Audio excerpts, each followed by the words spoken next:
Ahora, en esta oportunidad, según el tema de medicina interna, nos toca ver todo lo que es corticoides. Vamos a comenzar un poco por la anatomía, fisiología, la farmacología y sus usos terapéuticos y reacciones adversas, las complicaciones que los pacientes usan corticoides. Bueno, pues como introducción, pues los corticoides, viene el nombre de corti, de corteza, y esteroide de esteroides, ¿no? O corticoides, una variedad de hormonas del grupo de esteroides y sus derivados. Estas se pueden dividir en glucocorticoides y mineralocorticoides. ¿Por qué se denomina gluco y corticoides? Porque viene de lo que es, estos glucocorticoides son sintetizadas en la glándula suprarrenal. ¿Okay? Suprarrenal por encima del riñón. Esta glándula suprarrenal anatómicamente e histológicamente tiene partes. Lo que es la cápsula, la corteza y la médula. Ahora nos vamos a ir a la corteza. La corteza ocupa casi el 90% de todo lo que es la glándula suprarrenal. Cuando nosotros realizamos una histología, hacemos un corte, histológicamente tenemos la zona glomerular, porque acá existen células en glomo, es decir, juntados como glomus, que ocupa casi el 13% en el espesor. Luego tenemos la zona fascicular o esponjosa, donde ven células un poco más separadas de unas de otras. Y la zona reticular, que forma una forma de red, ¿no? Por su nombre, forma reticular. Y cada esta zona de esta glándula suprarrenal producen hormonas diferentes. Por ejemplo, la zona glomerular producen aldosterona y desoxicórtico-testosterona.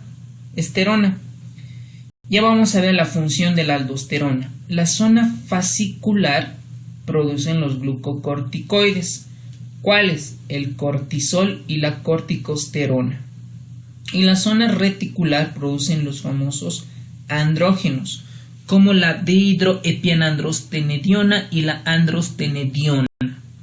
Y la médula, la que está acá al centro, principalmente son parte del sistema nervioso autónomo, del sistema adrenérgico, produciendo la adrenalina y la noradrenalina.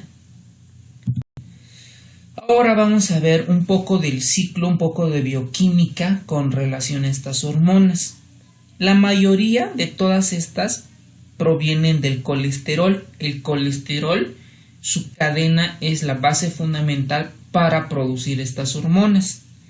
Este colesterol se convierte en pregnenolona por una enzima, la 3-beta dihidroxiesteroide deshidrogenasa, es decir, le quita el hidrogenión y se convierte en pregnenolona. Y en la zona glomerular sigue esta cadena por la enzima 21-beta hidroxilasa, se convierte en desoxicorticosterona, por la 11-beta hidroxilasa en corticosterona y por la aldosterona sintetasa en aldosterona.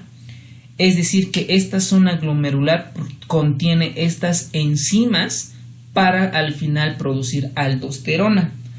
Cuando hay alguna anormalidad en estas enzimas, por ejemplo, hay deficiencia de la 21-hidroxilasa, pues no va a existir desoxicorticosterona, ni 17-hidroxiprogesterona, ni androstenediona, y solo se acumula pregnenolona. Entonces, allí esto es básico para entender algunos tipos de insuficiencia suprarrenal principalmente. Y en la zona fascicular producen enzimas específicas, o bueno, contienen enzimas para producir el cortisol. Y en la zona fascicular la androstenediona. Vamos a ir un poco al ejemplo, por ejemplo, de la aldosterona. La aldosterona lo que hace, viaja, es parte del sistema renina-angiotensina-aldosterona. Este sistema de renina-angiotensina-aldosterona se activa cuando el paciente se encuentra en hipotensión o baja la presión arterial por diferentes causas. Y lo que hace la aldosterona en el riñón, en el túbulo contorneado proximal y distal en el riñón, es jalar sodio y eliminar potasio e hidrogenión. Ojo, repito, jalar sodio, retener sodio, para que este sodio se convierta en un osmolito activo y jalar mucho líquido para conservar el volumen circulante efectivo. Si aumento, por ejemplo, hay un hiperaldosteronismo, lo que va a existir hipernatremia e hipocalemia.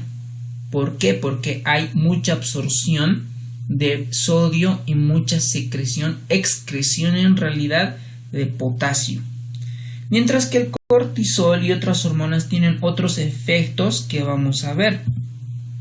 Por ejemplo, en el metabolismo de los carbohidratos. Los carbohidratos es el pan, el azúcar, el maíz, el majadito, en la sacta, etcétera. Este carbohidrato, lo que hace los glucocorticoides es favorecer la acumulación de glucógeno en el hígado. ¿Qué es el glucógeno?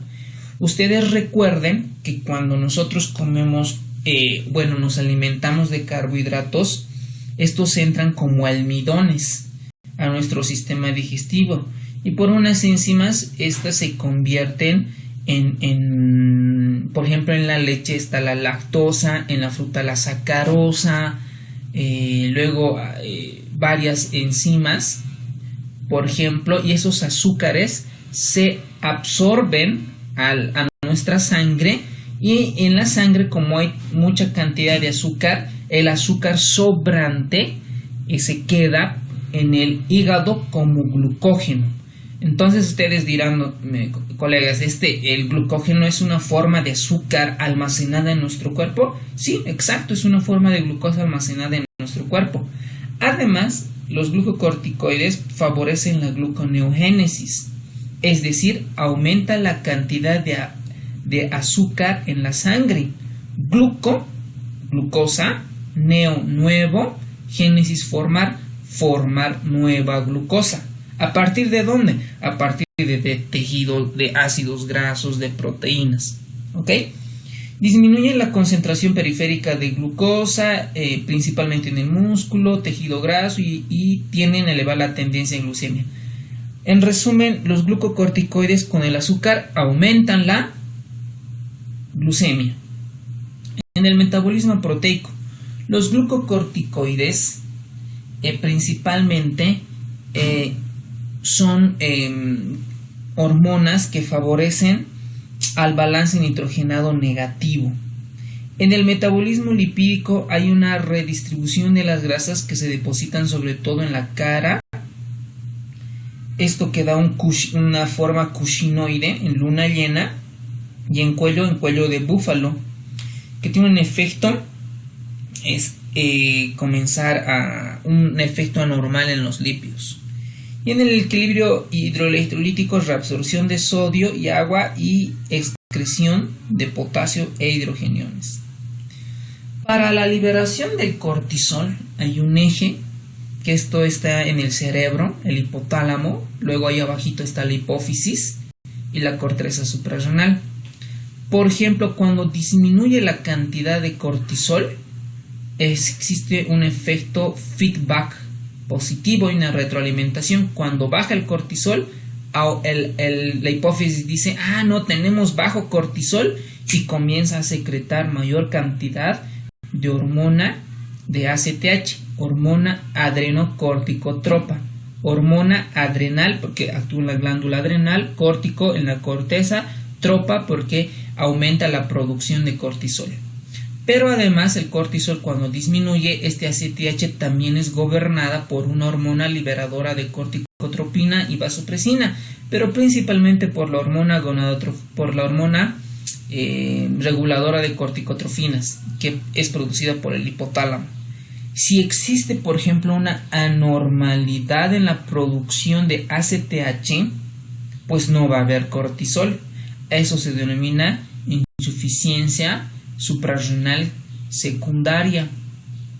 O si el del hipotálamo tampoco no funciona correctamente, disminuye la CRH y por lo tanto disminuye la producción de cortisol. ¿Ok?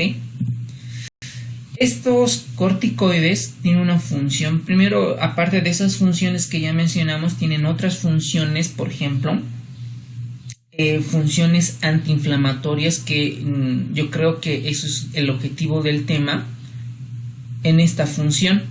Tiene varios mecanismos donde actúan los glucocorticoides. Primero, suprimen la activación inmunológica, se unen a receptores de membrana, modifican la expresión génica, inhiben los grupos de linfocitos, inhiben la síntesis de acción de citoquinas, inhiben la producción de mediadores proinflamatorios como la interleucina 1, 6, el factor de necrosis tumoral alfa, y dentro de los linfocitos principalmente suprime a los linfocitos T helper 1 y estimulan la apoptosis en los eosinófilos, es decir, tiene una función antiinflamatoria. ¿Y cómo actúa? Por varios mecanismos. Principalmente inhibe la lipocortina en la cascada de inflamación. Y otro mecanismo es suprime la activación inmunológica. Eso es el mecanismo de acción de los glucocorticoides. Pues una vez que ya hemos identificado que los corticoides tienen funciones, en los glucocorticoides sintéticos lo que se usa mucho en la práctica diaria, por ejemplo, es la hidrocortisona, la dexametasona, la metilprednisolona.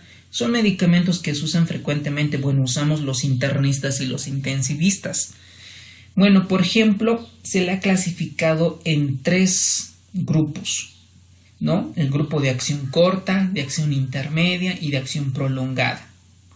De acción corta tenemos la hidrocortisona y la cortisona, pero aquí tenemos la hidrocortisona de modo práctico.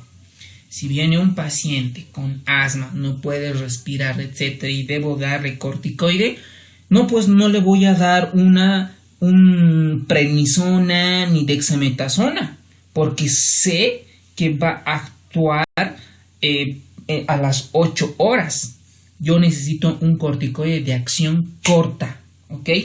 Ya he visto muchos casos que los médicos están contra procesos de alergias o contra una inflamación en la garganta o está en estatus asmático y les dan dexametasona. Pues están locos porque no saben que al cuánto tiempo actúa la dexametasona. Entonces en este caso yo voy a usar hidrocortisona. Entonces acá vamos a ver la potencia antiinflamatoria es de 1 y la retención de sodio es 1.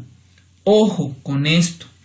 La hidrocortisona tiene un efecto mineralocorticoide. No es bueno usar todos los días. Porque ¿qué es lo que yo voy a tener? Retención de sodio. Y la retención de sodio en el paciente hospitalizado hace que me retenga líquidos, balance positivo y comience a complicarse mi paciente. No vaya bien. Por eso es que una vez que nosotros usemos hidrocortisona, a la par o al día siguiente debemos de usar otro corticoide con menos efecto mineralocorticoide. Por ejemplo, lo que yo uso y lo que está descrito en las guías es usar metilprednisolona. Eso comienzo a usar, además aumenta la potencia antiinflamatoria y tiene uno de los efectos más bajos del mineralocorticoide. Y ustedes dirán, doctor, ¿por qué no usa triamcinolona si tiene 0 de efecto mineralocorticoide? Triamcinolona pues no lo usamos de forma intravenosa, mientras que la metilprednisolona sí. ¿Ok? Esa es la diferencia. Y después tenemos otros corticoides, la dexametasona y la betametasona, que tienen potencia antiinflamatoria muy fuerte, pero que actúan a las 8-12 horas después de la administración. Por ejemplo, la dexametasona se usa mucho, se usan los reumatólogos principalmente y algunos oncólogos. Y la betametasona que hay en cremas cuando hay una dermatitis de contacto, esos son los medicamentos que más se usan. También la triamcinolona se usa, por ejemplo, para los dermatólogos en algún momento yo voy a usar, que este corticoide usa para las cicatrices hipertróficas, ¿no? Que tienen cicatrices abultadas y las inyectan intralesión y comienzan a disminuir, hay atrofia de estos fibroblastos, ¿no? Bueno, ese es otro cuadrito donde acá me gustaba entender al cuánto tiempo comienza a actuar, obtiene la actividad biológica los corticoides, ¿no? La hidrocortisona, una acción corta, entre 8 y 12 horas, y la acción prolongada de dexametasona que actúa a las 36 horas, imagínate, más de un día y medio, hasta las 54 horas, y la potencia mineralocorticoide. Ojo, pregunta de examen. ¿Cuál de los corticoides tiene el efecto mineralocorticoide más alto? La hidrocortisona. ¿Y cuál de ellos tiene efecto no mineralocorticoide? La prednisona, la metilprednisolona, ¿no? Y si nosotros nos preguntarían, mencione o escriba un corticoide de acción prolongada que tenga cero de efecto mineralocorticoide, pues ustedes escribirán la dexametasona y la betametasona. Los usos clínicos, pues ustedes ya se darán de cuenta, ¿no? Antiinflamatorio, modificar la respuesta inmunológica, principalmente. También se dan efectos en crisis de gota, se usa mucho en artritis reumatoide, en todas las enfermedades inflamatorias, ¿no? Lupus, artritis, Sjögren, síndromes autoinmunes como vasculitis asociadas a P-ANCAS, a C-ANCAS, síndrome riñón-pulmón, o así varios, ¿no? Varios. Podemos usar de forma en bolo, por ejemplo, en lupus, cuando el lupus eritematoso sistémico tiene una actividad muy alta, según los criterios de SLEDAI, se pueden usar en bolos, es decir, dosis muy altas. Por ejemplo, de metilprednisolona, que suprime mucho comienza a suprimir el sistema inmune hasta que estos pacientes tienen tendencia a infectarse por gérmenes oportunistas. ¿Y qué gérmenes oportunistas tenemos? El Pneumocystis jirovesi, los hongos, virus, etc.